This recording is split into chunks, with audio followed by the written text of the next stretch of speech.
Era el 27 de julio de 2017 y los Everglades de Florida brillaban bajo un sol de verano implacable. La humedad era tan densa que parecía envolver a todo el paisaje en una sábana invisible de calor líquido. La vegetación se extendía en un tapiz infinito de verdes intensos, juncos afilados, cipreses cubiertos de musgo español, canales oscuros que serpenteaban como venas ocultas. A simple vista, el paisaje parecía inmóvil, tranquilo, incluso hermoso.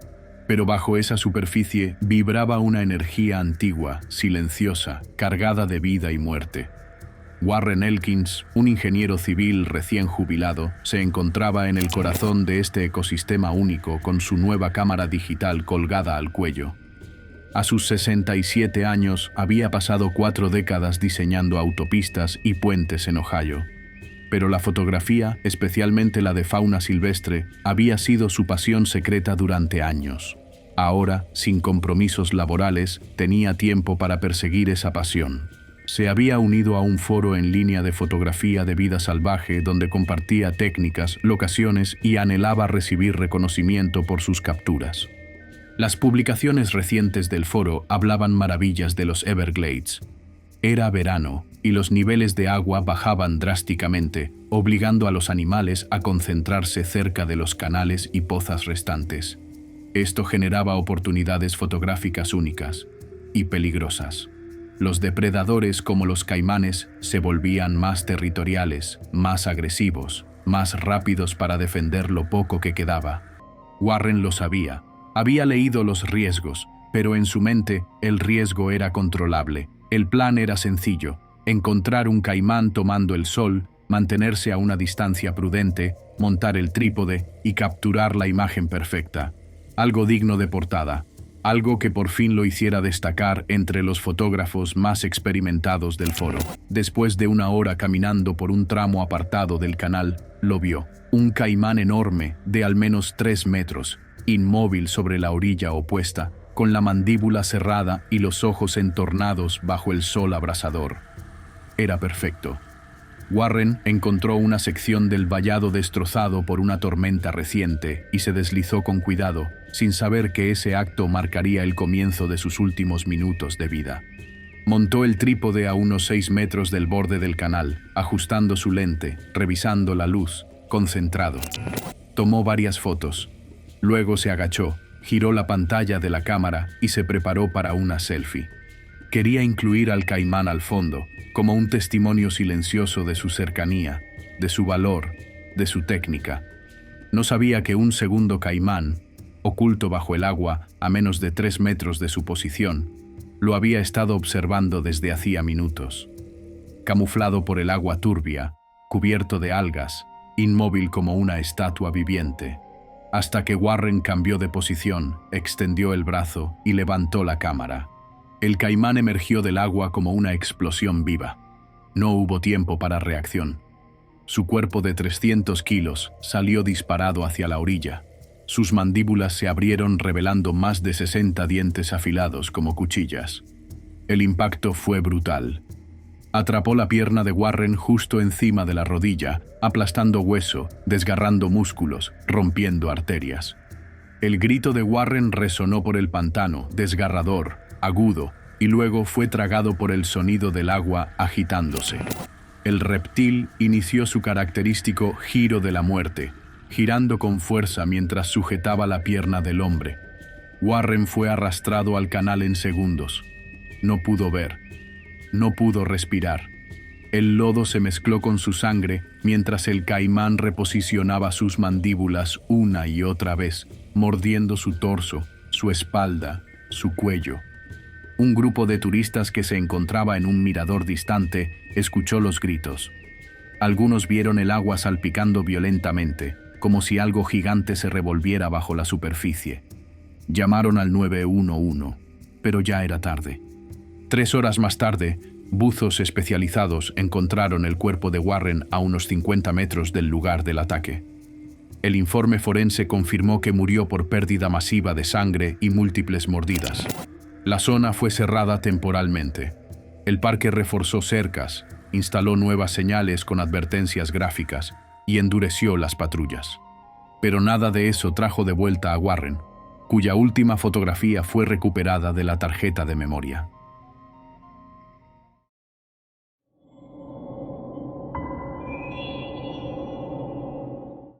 Una imagen borrosa, movida, con medio rostro sonriendo y, detrás, apenas visible, el ojo oscuro y vigilante de un depredador preparado para matar. La niebla se aferraba a los árboles como un velo húmedo la mañana del 14 de agosto de 2018 en el bosque impenetrable de Bwindi, Uganda. Era uno de esos paisajes que parecía sacado de otro mundo. Ramas retorcidas, lianas colgantes, luz filtrada en haces dorados que daban a todo un aire místico.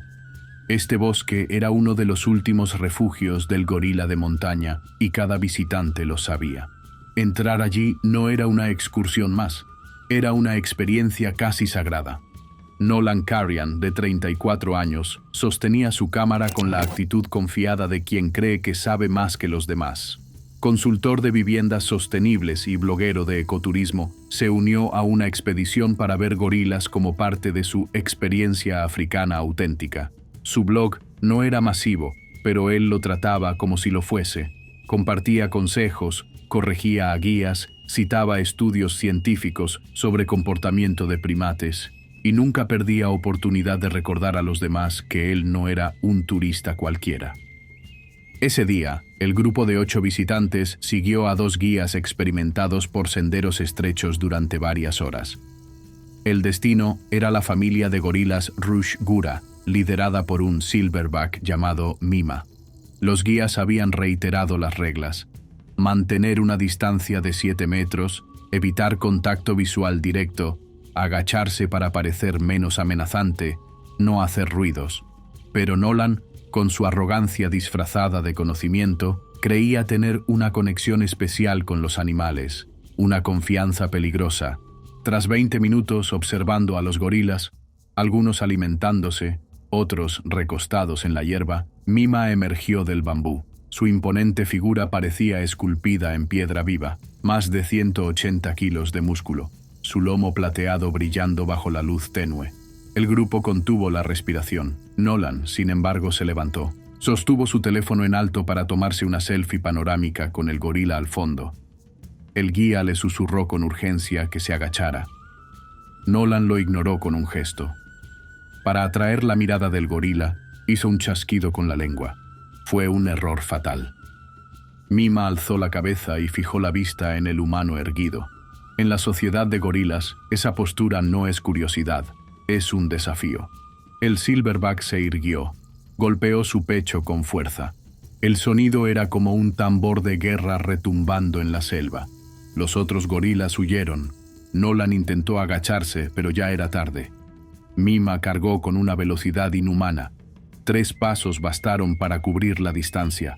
Le golpeó los hombros con ambas manos y lo lanzó al suelo como si fuera un muñeco. Le fracturó las clavículas. Luego lo mordió con fuerza en el costado, atravesando costillas, pulmones. Lo levantó y lo sacudió con violencia antes de estrellarlo contra un árbol. El sonido del cráneo de Nolan partiéndose contra la corteza fue final. Los guías activaron el protocolo de emergencia. Lanzaron humo, gritaron, usaron ruidos fuertes para alejar al gorila. Lograron evacuar al grupo. Los paramédicos llegaron en helicóptero 2 horas después. No había nada que hacer. Nolan fue declarado muerto. Su blog permaneció activo durante semanas, mostrando su última publicación: Mañana, cara a cara con los gorilas.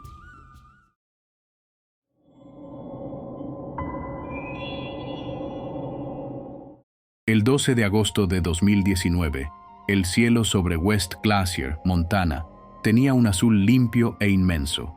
Sarah y Michael Winscott despertaron con el susurro del viento entre los pinos en su cabaña alquilada. Era su último día en el Parque Nacional Glacier, una escapada romántica desde Seattle, un descanso de la ciudad, de las pantallas, del trabajo. Michael, ingeniero de software, amaba el orden y la tranquilidad del senderismo. Sarah, editora de libros, amaba la observación y el silencio. Juntos funcionaban como 2 mitades perfectamente sincronizadas. Eligieron el Highline Trail, no por su fama, sino por su promesa. Menos gente, más naturaleza. Avanzaron por el sendero entre acantilados y bosques, cruzando praderas alpinas salpicadas de flores silvestres. Era como si el parque les perteneciera solo a ellos. A las 10:30 de la mañana llegaron a una ladera despejada. Fue entonces que lo vieron. A unos 50 metros, un grizzly gigante escarbaba entre las piedras, buscando raíces. Michael se tensó. Sarah lo siguió de cerca, sin hablar, pero sacó su iPhone. No por vanidad, sino para capturar la rareza del momento. Se colocó en modo selfie, enfocando al oso borroso detrás de ella. El viento cambió. El oso levantó la cabeza. Su cuerpo se tensó. Ya no buscaba comida. Estaba evaluando. Comenzaron a retroceder sin movimientos bruscos. El oso avanzó. Primero caminó. Luego trotó. Sarah y Michael se apresuraron sin correr. El oso aceleró.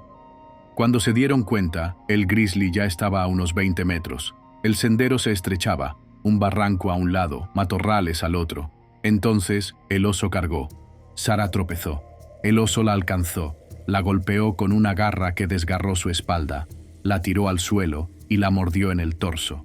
Michael gritó, sacó el spray, pero estaba muy lejos. El ángulo era imposible. El oso no se detuvo.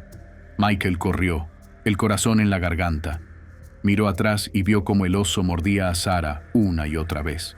Llegó a un cruce, encontró a un guardabosques voluntario. Dio la alarma. Tardaron más de 1 hora en llegar al lugar. Sarah había muerto. Su cuerpo fue hallado parcialmente enterrado bajo ramas. El oso la había guardado, un instinto territorial, no predatorio. El parque cerró el sendero. No sacrificaron al oso. Solo dejaron una pequeña placa de madera en la curva donde ocurrió todo. Respeta lo salvaje. Mantén la distancia.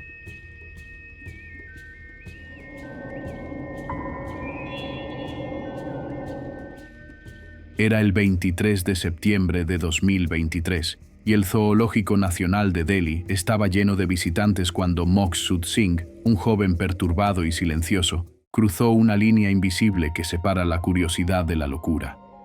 Vivía con sus padres y hermana en un pequeño apartamento en un barrio obrero. Su vida era rutina, su trabajo mal pagado y su mente cada vez más inestable. Ese día no fue a trabajar. Caminó sin rumbo, compró una entrada al zoológico y se dirigió directamente al recinto de los leones. Colocó sus zapatos cuidadosamente junto a la valla. Subió las barreras de seguridad mientras turistas gritaban. Sacó su teléfono. El león Sher de 180 kilos lo vio. Su cuerpo cambió de inmediato. Orejas hacia atrás, cola baja, cuerpo tenso. En 3 segundos cruzó casi 30 metros. Saltó el foso. Lo embistió con el peso de un coche pequeño, lo mordió en el cuello, lo arrastró. El grito de Maqsood fue breve. La sangre cubrió el suelo, visitantes gritaban, algunos grababan, los guardias no pudieron hacer nada. El zoológico cerró. El león no fue sacrificado, solo reforzaron las barreras. Pero en la memoria colectiva quedó grabado un hecho frío y aterrador. Incluso el animal más domesticado lleva dentro el recuerdo intacto de la caza.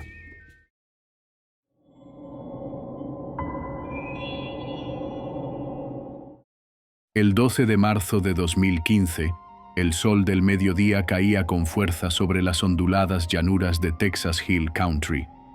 A 1 hora en coche de San Antonio, entre colinas secas y campos abiertos, se encontraba el parque safari más famoso del estado, una atracción donde los visitantes podían conducir entre animales africanos como si estuvieran en la sabana. Para Lacey Darnell, una joven de 26 años, era una parada más en un viaje espontáneo lleno de contenido para su cuenta de Instagram. Viajaba con su novio Marcus en un automóvil rentado, buscando lugares poco comunes para tomarse fotos auténticas. Lacey era una experta en redes sociales. Había construido una audiencia considerable mostrando su estilo de vida aventurero, y los safaris de autos eran el tipo de experiencia que sus seguidores devoraban. Había saltado desde puentes en Nueva Zelanda, nadado con tiburones en México e incluso posado en la azotea de un rascacielos abandonado. Esto, en su mente, era seguro. Estaban dentro de un auto, en un parque autorizado. ¿Qué podía salir mal? El vehículo serpenteaba por caminos de tierra mientras pasaban cebras, avestruces, antílopes. Los animales parecían acostumbrados a los autos. Se acercaban con calma, buscando comida. Lacey tomaba fotos desde la ventana cerrada, frustrada por los reflejos del cristal. Se quejaba de que la luz no era buena, que las imágenes perdían autenticidad. Fue entonces que entraron en el área de los leones. Un macho imponente caminaba paralelo al sendero. Tenía la melena oscura, ojos ámbar y un andar silencioso y pesado. Marcus, atento, redujo la velocidad. Lacey rodó la ventana del copiloto a la mitad. Tomó varias fotos, primero manteniendo las manos dentro del vehículo. Luego, insatisfecha con el ángulo, se inclinó ligeramente fuera del auto. Extendió el brazo con el teléfono para capturar una selfie con el león de fondo. Fue ese movimiento el que lo activó. El león detuvo su paso. Su mirada se fijó en Lacey. Ya no veía un auto, veía una figura humana expuesta, aislada, real. En una fracción de segundo, su cuerpo pasó de relajado a listo para atacar. Bajó la cabeza, tensó los músculos y corrió. El salto fue brutal. En un solo impulso, el león cubrió los pocos metros que lo separaban del vehículo. Golpeó con sus garras la puerta, atrapando a Lacey por los hombros mientras su cuerpo aún sobresalía por la ventana. Marcus gritó. Trató de sujetarla por las piernas, de jalarla hacia adentro. Pero el león ya había clavado sus colmillos de 10 centímetros en el cuello y el pecho de Lacey. La fuerza de la embestida la empujó hacia adentro, pero sus hombros quedaron atrapados entre las garras del animal. Lucharon ambos, pero era inútil. La sangre manchó el interior del auto. El león gruñía con una furia silenciosa, con la concentración ancestral de millones de años de evolución. Sus colmillos atravesaron órganos vitales. Su mandíbula destrozó la tráquea. En menos de 30 segundos, Lacey dejó de moverse. Los guardias del parque llegaron poco después, activando bocinas, sirenas y luces para alejar al león. Lo lograron, pero ya era tarde. Lacey murió en los brazos de Marcus antes de que pudiera llegar una ambulancia. El safari fue clausurado temporalmente. Las políticas cambiaron. Ahora, cada visitante debía firmar un documento afirmando que jamás bajaría una ventana. En las redes sociales, el último post de Lacey fue eliminado por petición de su familia. Pero decenas de capturas de pantalla permanecen en la red. Una imagen borrosa, con la sombra de un león al fondo, y una sonrisa congelada en el tiempo.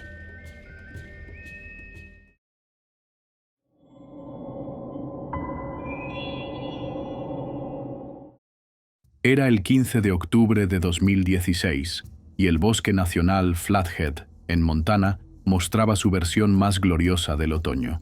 Las hojas doradas crujían bajo los pies y el aire olía a resina y frío inminente. Knox Merritt, estudiante de posgrado en ingeniería mecánica, había llegado al amanecer. Cargaba su mochila con cámaras, baterías y un dron de última generación equipado con Follow Me Mode. Su canal de YouTube, aunque pequeño, se enfocaba en probar equipo de aventura en entornos extremos. Esa mañana estaba determinado a grabar el video que lo pondría en el radar de los grandes. La ruta que eligió era remota, apenas visible en mapas viejos.